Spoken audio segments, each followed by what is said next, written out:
ആഞ്ചലീനയുടെ മൂന്നാമത്തെ ബർത്ത്ഡേക്ക് ഒരു ഫോട്ടോഷൂട്ട് ചെയ്യണം. അതിനാണ് നമ്മളീ പോകുന്നത്.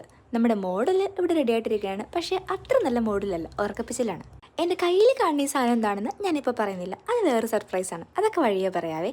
നമ്മൾ വന്ന വിഷയത്തിലേക്ക് കിടക്കാം. ഫോട്ടോഷൂട്ട്. ഉച്ച കഴിഞ്ഞ് വെയിലൊന്നും അറിയപ്പോഴാണ് നമ്മൾ ഫോട്ടോസിലേക്ക് ഇറങ്ങിയത്. ദേ പപ്പയാണ് മോഡലിന് എടുത്തുകൊണ്ട് പോകുന്നത്. ഇവിടെയാണ് നമ്മുടെ ഫോട്ടോഷൂട്ടിൻ്റെ ആരംഭ ലൊക്കേഷൻ. എന്താ രസമല്ലേ? ഓരോ ലൊക്കേഷൻ എത്തപ്പോഴും എവിടെ പോയി നിൽക്കണം, എവിടെ നിന്ന് എങ്ങനെ നടന്നു വരണമെന്ന് പപ്പയായിരുന്നു ആഞ്ചലീനക്ക് പറഞ്ഞു കൊടുത്തത്. പക്ഷേ എത്ര പറഞ്ഞു കൊടുത്തും പുള്ളിക്കടുത്ത വഴിക്കാണ് പോയത്. അവസാനം പപ്പയും മോഡലും കൂടെ പിടിയും വലിയായി. പിന്നെ അത് ഒരു ഡാൻസിലേക്ക് നമ്മൾ എത്തിച്ചു. അങ്ങനെ ഫോട്ടോഷൂട്ട് എങ്ങനെയൊക്കെയോ കഴിഞ്ഞു. നമ്മൾ തിരിച്ച് ഒന്ന് റിലാക്സ് ചെയ്യാൻ വേണ്ടി നമ്മുടെ ഫോട്ടോച്ചി ബീച്ചിലേക്ക് എത്തി. ഉച്ച കഴിഞ്ഞ സമയമായതുകൊണ്ട് തന്നെ നല്ല അസൽ ക്ലൈമറ്റ് ആയിരുന്നു. ദേ പോണ് നമ്മുടെ മോഡൽ കോസ്റ്റ്യൂം എല്ലാം ചേഞ്ച് ചെയ്തിട്ട്. ഫോട്ടോഷൂട്ടിന് വേണ്ടി വന്നെങ്കിലും ഐസ്ക്രീം കണ്ടപ്പോൾ ആൾ ഫോട്ടോഷൂട്ടിൻ്റെ കാര്യം മറന്നുപോയി. പിന്നെ ആ 2 ഐസ്ക്രീമും പപ്പ തന്നെ അകത്താക്കേണ്ടി വന്നു. ഉച്ച കഴിഞ്ഞ് നിൽക്കുന്ന സമയമായതുകൊണ്ട് തന്നെ നല്ല ഉഷാറ് ക്ലൈമറ്റ്. ഏത് ഭാഗത്ത് നോക്കിയാലും ഫോട്ടോ എടുക്കാൻ പറ്റിയ സ്പോട്ട്. പക്ഷേ നമ്മുടെ ആഞ്ചലീന ബിസിയായിരുന്നു. കൂടെ കളിക്കാൻ വേണ്ടി ആളുടെ സിസ്റ്ററിനെ കിട്ടി. പിന്നെ പട്ടമരത്തിലും കാര്യങ്ങളുമായിട്ട് അവർ ബിസിയായിരുന്നു.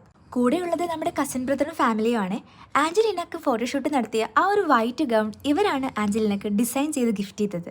നമ്മുടെ ഈ 2 കുട്ടീസും സെയിം ഏജ് ആണ്. അതുകൊണ്ട് ഇവരുടെ കളിക്കടയിൽ നമ്മുടെ ഫോട്ടോഷൂട്ടിൻ്റെ കാര്യം വിട്ടുപോയി. അതിൻ്റെ ഇടയിൽ നമ്മുടെ ചായ കൂടിയും വിശപ്പ് മാറാനുള്ള കോൺ തീറ്റയൊക്കെ കഴിഞ്ഞു. ഫോട്ടോഷൂട്ടിൻ്റെ വീഡിയോസൊക്കെ ഉടനെ വരും കേട്ടോ. അപ്പോൾ ബൈ.